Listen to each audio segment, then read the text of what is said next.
ഡാർജിലിംഗ്. കുട്ടപ്പേട്ട, ഈ ഇടുങ്ങിയ സ്ഥലത്ത് നമ്മുടെ പ്രേമം വിരിയിക്കുന്നതിൽ നിനക്ക് എന്തെങ്കിലും പ്രയാസം തോന്നുന്നുണ്ടോ? ഇല്ല കുട്ടപ്പേട്ട. ഹോട്ടലിലാവുമ്പോ പലരും വന്ന് ബെല്ലടിക്കും, വാതിലിൽ മുട്ടും. ഇവിടെ ആവുമ്പോ ഞാൻ മാത്രല്ലേ ബെല്ലടിക്കാനും മുട്ടാനുള്ളൂ. ഈ ഹോട്ടലിലെ കാര്യം നിനക്ക് എങ്ങനെ പിടികിട്ടി? അയ്യോ, ഞാൻ ബുക്ക് വായിച്ചു പഠിച്ചതാ. അതെയോ? എല്ലാവരുടെയും ഹാർട്ട് ലബ്ഡപ്പ് ലബ്ഡപ്പ് നടിക്കുമ്പോ നിന്റെ ഹാർട്ട് മാത്രം എന്താ ഈ ഡള്ളപ്പ് ഡള്ളപ്പ് നടിക്കുന്നേ? എന്താ ഇത്? അപ്പോ നമുക്ക് അകത്ത് പോയി ഒന്ന് പരിശോധിച്ചിട്ട് വരാം. തനിക്ക് പോയി പരിശോധിക്കാം, പക്ഷെ എനിക്ക് വന്ന് പരിശോധിക്കാൻ ഒക്കില്ലല്ലോ.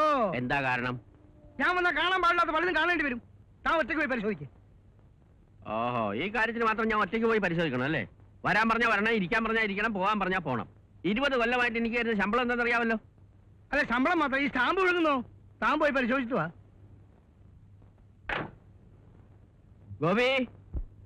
അയ്യോ, അച്ഛൻ അച്ഛനോ? പരട്ടക്കഴിവിന് വരാൻ കണ്ടു സമയം. ഗോപി,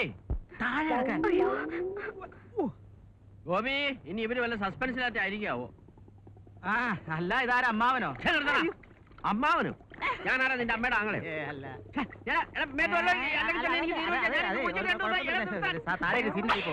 എന്താടാ വണ്ടി തുമ്മണത്? അതെ, ഗോൾഡ് ജലദോഷം. ഞാനൊന്ന് നോക്കട്ടെ. ഞാൻ നോക്കിക്കോളാം. അത് വേണ്ട. അയ്യോ, അല്ല അതെ, അല്ല അമ്മാൻ പോ, ഞാൻ നോക്കിക്കോളാം. ജലദോഷത്തിന്റെ കാര്യമൊക്കെ ഞാൻ നോക്കിക്കോളാം. അത് വേണ്ട. ഗോപി അന്വേഷിക്കാൻ പറഞ്ഞിട്ട് താൻ ഇവിടെ കുളിച്ചോണ്ട് നിൽക്കുക. എന്ത് ചെയ്യാനായി? ഈ കഴിവേറി എന്നെ അന്ധകോപത്തിലാക്കി. എന്നാ ഒരു കാര്യം ചെയ്യും, കൊടിയും പിടിച്ചാൽ നടയിൽ പോയിരിക്കേ. ഗോപി ഇടറാ. ആശാൻ പുറത്തു പോയിരിക്കാ, ഇപ്പൊ വരും. മുറിയിൽ പോയിരിക്കാം. ഇവൻ ഈ പെണ്ണിനെയും കൊണ്ട് എവിടെ പോയിരിക്കുന്നു?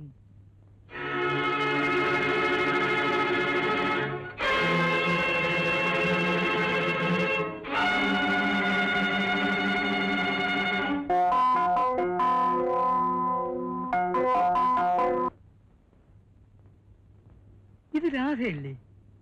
ഈ ഫോട്ടോ എങ്ങനെ ഇവിടെ വന്നു? എന്തോ? എന്താവോ? ഇത് ആരുടെ ഫോട്ടോയാ? ഗോപേശന്റെ അമ്മയുടെ. അവരിപ്പോ ജീവിച്ചിരിപ്പുണ്ടോ? അത് പറയാതിരിക്കുക ഭേദം. ജീവിച്ചിരിക്കുന്നു മാത്രം.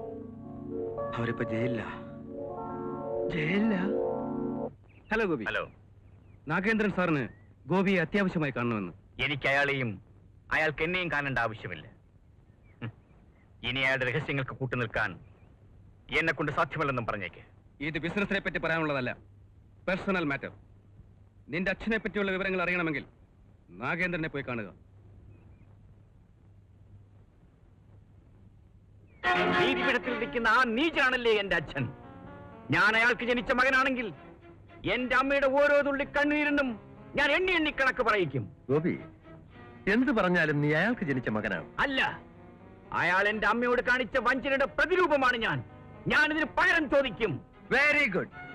ബുദ്ധിശൂന്യത കാണിച്ചാൽ ചിലപ്പോ ജയിലിൽ കിടക്കുന്ന നിന്റെ അമ്മ തിരിച്ചു വരുമ്പോ നിന്നെ കണ്ടില്ലെന്ന് വരും. മൈൻഡ് യു, അത്രയ്ക്ക് വഞ്ചകനാണ് രാജശേഖരൻ. പണത്തിലുള്ള ദുരാഗ്രഹം കൊണ്ടല്ലേ ഗർഭിണിയാക്കിയ രാധമ്മയെ ഉപേക്ഷിച്ചിട്ട് ശ്രീദേവി വിവാഹം കഴിച്ചത്? ആ, ഒരു കണക്കിന് അതും ശരിയാണ്. തെറ്റ് ചെയ്യുന്നവരെ ശിക്ഷിക്കുകയല്ലേ എന്റെ അച്ഛൻ എന്ന് പറയുന്ന ആ ജഡ്ജ് ചെയ്യുന്നത്? ആ മനുഷ്യൻ ചെയ്ത തെറ്റിന് ശിക്ഷ കൊടുക്കുന്നത് ആരും അറിയാതെ ജനിച്ച ഈ മകനായിരിക്കും. ഇരുമ്പഴിക്കുള്ളിൽ കിടക്കുന്ന എന്റെ അമ്മ പുറത്തു വരുമ്പോ അയാളുടെ ശവമഞ്ചം കാണണം. അതിനുവേണ്ടി മാത്രമായിരിക്കും ഇനി ഞാൻ ജീവിക്കുന്നത്.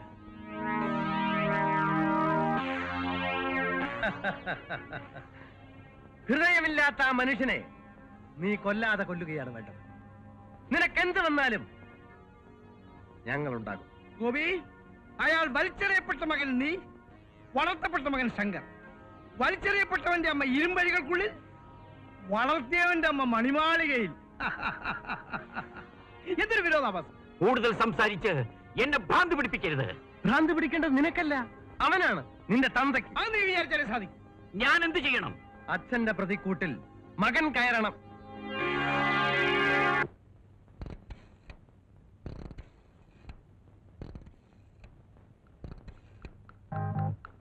Police station?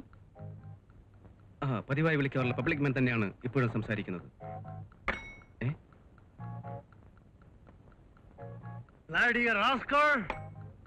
എന്റെ ചോറ് തിന്നുകൊണ്ട് എന്നെ എത്തി കൊടുക്കുന്നു. അതേടാ, ഞാനും നീയും ചേർന്നാണ് ഈ ബിസിനസ് ആരംഭിച്ചത്. ഞാൻ ഇന്ന് നിന്റെ അടിമയാണ്. എന്റെ ഭാര്യയെ ബലാത്സംഗം ചെയ്ത് കൊന്നത് നീ മറന്നെങ്കിലും ഞാൻ മറന്നിട്ടില്ല. എന്നിട്ടും നിന്റെ കാൽച്ചുവട്ടിൽ കിടന്നത് നിനക്ക് കുഴി തോണ്ടാൻ തന്നെയാണ്. മിടുക്കൻ.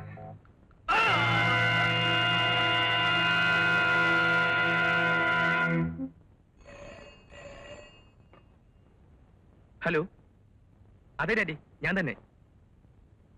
ഗസ്റ്റ് ഹൗസിലോ? ഓക്കെ ഡാഡി, ഇതാ വരുന്നു. ഡാഡി, എന്തിനാണ് വിളിച്ചത്? ശങ്കർ, ഈ ബ്രീഫ് കേസ് എന്റെ ബെഡ്റൂമിൽ കൊണ്ടുപോയി ഭദ്രമായി വെക്കണം. ഈ രഹസ്യം മറ്റാരും അറിയാൻ പാടില്ല. രഹസ്യമെന്ന് പറഞ്ഞാൽ ഈ ബ്രീഫ് കേസ് എന്താ ഡാഡി? അതൊക്കെ പിന്നെ പറയാം. ഇപ്പൊ ഞാൻ പറയുന്ന അനുസരിച്ചാൽ മതി. ഇതാ. Okay daddy.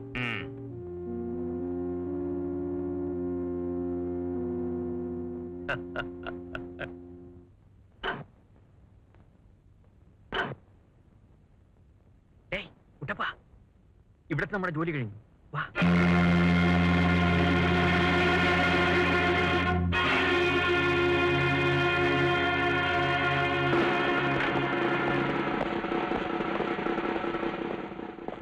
മിസ്റ്റർ ശങ്കർ, ഞങ്ങൾ കിട്ടിയ റിപ്പോർട്ട് അനുസരിച്ച് നിങ്ങളുടെ ജീപ്പ് പരിശോധിക്കണം. Raghavan, Thomas, go and search the guest house. Excuse me sir, എന്നെ പറ്റി എന്ത് റിപ്പോർട്ടാണ് കിട്ടിയെന്ന് അറിഞ്ഞാൽ വേണ്ടില്ല. സാറേ, ഈ ബ്രീഫ് കേസിൽ ഇത് നിങ്ങളുടെ ബ്രീഫ് കേസ് അല്ലേ? നോ. Yes sir. ഗസ്റ്റ് ഹൗസിൽ ഒരാളുടെ ശവശരീരം കിടക്കുന്നു സാർ. എന്ത്? ഗസ്റ്റ് ഹൗസിൽ ശവശരീരമോ?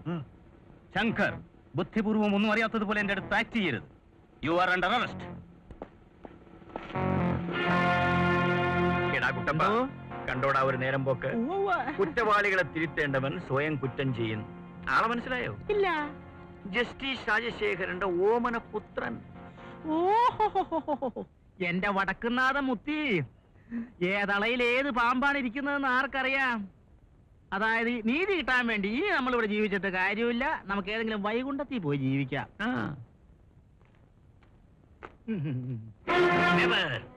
ശങ്കർ ഒരിക്കലും അത് ചെയ്യൂല. എക്സ്ക്യൂസ് മീ സർ, എല്ലാ തെളിവുകളും കണക്കിലെടുത്താണ് ഞങ്ങൾക്ക് ഈ തീരുമാനം എടുക്കേണ്ടി വന്നത്. കള്ളക്കടത്തും കൊലപാതകവുമായി ബന്ധപ്പെട്ട കുറ്റത്തിന് ശങ്കർ അറസ്റ്റ് ചെയ്യപ്പെട്ടിരിക്കുന്നു. ഇല്ല, എന്റെ മോനെ പറ്റി ഈ ലോകത്ത് ആര് പറഞ്ഞാലും ഞാൻ അത് വിശ്വസിക്കില്ല. കള്ളക്കടത്ത് നടത്തി പണത്തിന് വേണ്ടി കൊല ചെയ്യുന്ന ഒരു മകൻ എനിക്ക് ജനിച്ചാൽ അവനെ കൊല ചെയ്തിട്ട് ജയിലിൽ പോകാൻ തയ്യാറുള്ളവനാണ് ഞാൻ. സാർ, എനിക്ക് അങ്ങയുടെയും ശങ്കറിന്റെയും ഹൃദയശുദ്ധിയെ പറ്റി നന്നായിട്ടറിയാം.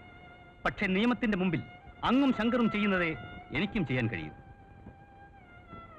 ഇപ്പൊ തന്നെ പോയി മോനെ ഒന്ന് കാണൂ, അല്ലാതെ സത്യാവസ്ഥ അറിയാൻ കഴിയില്ല. ശരി, ഞാൻ പോയിട്ട് വരാം. സോറി സർ, ഈ കേസ് അങ്ങയുടെ കോർട്ടിലാണ് വരുന്നത്. ശങ്കറിനെ കാണാൻ നിയമം അങ്ങയെ അനുവദിക്കില്ല. Yes, yes, you are correct. Commission is absolutely correct. I am extremely sorry, sir. എന്ത് തെറ്റ് ചെയ്തിട്ടാ ദൈവം നമ്മളെ ഇങ്ങനെ സൃഷ്ടിക്കുന്നത്? സമാധാനപ്പെടും. ഒരു നല്ല വക്കീലിനെ വെച്ച് നമ്മുടെ മകന് വേണ്ടി വാദിക്കാം. എന്തൊക്കെയായാലും ഇത്രയും വലിയ അഗ്നിപരീക്ഷണങ്ങൾ വേണ്ടായിരുന്നു. വിശ്വസിക്കുന്നവരെയാണ് ദൈവം കൂടുതൽ പരീക്ഷിക്കുന്നത്. നീതിപീഠത്തിൽ അച്ഛനിരിക്കുമ്പോ അച്ഛന്റെ മുൻപിലുള്ള പ്രതിക്കൂട്ടിൽ മകൻ നിൽക്കുന്നു. രക്തബന്ധം ഒരു വശത്ത്, നീതി മറുവശത്ത്.